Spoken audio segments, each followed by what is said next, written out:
భూపాలపల్లి జిల్లా మహాముత్తారం మండలం బోర్లగూడెంలో కాంగ్రెస్ పార్టీ మండల అధ్యక్షురాలు కీర్తిబాయి అంత్యక్రియల్లో పాల్గొని పాడెమోశారు మంత్రి శ్రీధర్ బాబు, ఎంపీ అభ్యర్థి వంశీకృష్ణ. కీర్తిబాయి పార్థివ దేహానికి పూలమాలలు వేసి నివాళులర్పించారు. కుటుంబ సభ్యులతో మాట్లాడి ధైర్యం చెప్పారు. రోడ్డు ప్రమాదంలో కీర్తిబాయి మరణించడం బాధాకరమన్నారు. కీర్తిబాయి మరణం పార్టీకి తీరని లోటని ఆవేదన వ్యక్తం చేశారు. ఆమె కుటుంబానికి అండగా ఉంటామని తెలిపారు మంత్రి.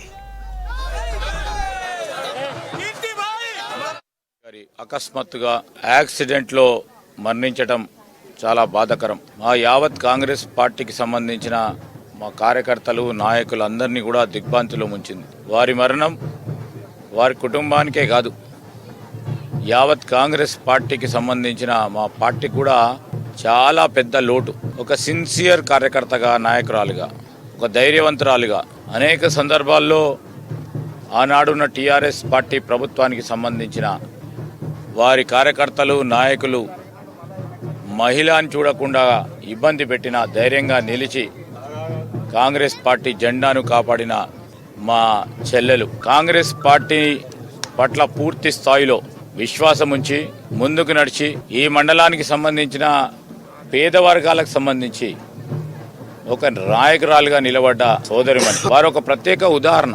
అంటే ఒక సామాన్య ట్రైబల్ కుటుంబానికి సంబంధించిన సోదరిమణి, పార్టీలో పనిచేస్తూ పదవులు ఉన్నా లేకున్నా ఈ మండలానికి సంబంధించి కాంగ్రెస్ పార్టీ కార్యకర్త, నాయకుడి ఇంటికి వాళ్ళ ఇంట్లో మంచి జరిగినా, వారి ఇంట్లో ఏ ఆపద వచ్చినా నేనున్నాను అని, పార్టీ పట్ల నేనున్నాను, ఎవరు వచ్చినా రాకున్నా ఈరోజని అందరికీ ధైర్యం చెప్పిన మా సోదరిమణి మా మధ్యలో ఈరోజు లేకపోవటం చాలా బాధాకరంగా ఉంది. యావత్ కాంగ్రెస్ పార్టీ కూడా దుఃఖ సముద్రంలో ఉంది. ఆ కుటుంబం భారం అంతా ఒక మహిళ అయినా భారం మోసి పనిచేస్తున్న ఆ సోదరిమణి వారి కుటుంబంలో కూడా లేకపోవటం వారికి పెద్ద లోటు. ఆ కుటుంబానికి మేము యావత్ కాంగ్రెస్ పార్టీ కార్యకర్తలు, నాయకులు మాతో పాటు మేమందరం కూడా వారి కుటుంబ పక్షాన వారికి భరోసా ఇస్తూ ఉన్నాం. వారికి అండగా